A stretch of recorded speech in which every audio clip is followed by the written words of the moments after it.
Гал ажилтнууд тахуулаач дараалан бус машинуудаар нүүрс тээвэрлэж байна. Монгол Улсын эрдэс баялагын экспортын гол бонд болох Гашуун Сүхбаатад нүүрс тээвэрлсэн автомашинуудын урт цуваа үүсэж байна. Мөн нүүрс тээвэрлэх ажилд хяналт тавих үүрэгтэй төрийн байгууллага нь хуульд өрчиж байна гэх баримтыг зарим их сурвалжууд өглөө. Нүүрс тээвэрлэхээр цагаан хад гайлын хяналтын бүсэд очиод 25 хонож байгаа жолооч Эрдэнэбаттай бид утсаар холбогдоход. Одоо 25 онжинда 25 оноод нэг болж байна. Ааха. Нэг ачаад. За ямар тулгамцсан асуудал вэ? Ямар тулгамцсан асуудал вэ?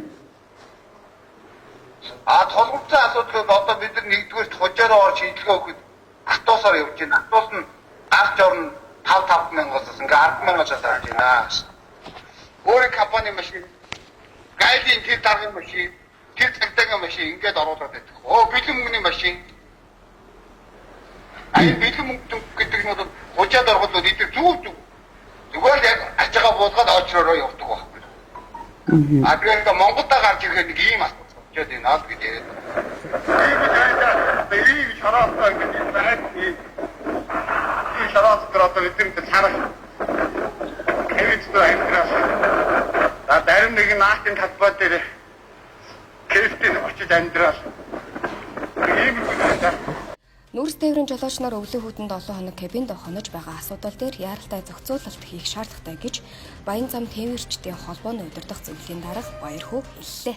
2030 жолооч ажилтаа үлдээд өдөрт нэг талбайд 20 машиныг ковот өгч байна.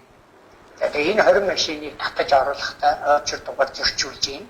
Танил тал 10 өрийн мэддэг байдаг үйл төрөв төлсөн янз бүрийн сонирхол хамааралтай машинуудаа талд нь оруулаад зөвхөн талд нь нэг очир машин татж байна.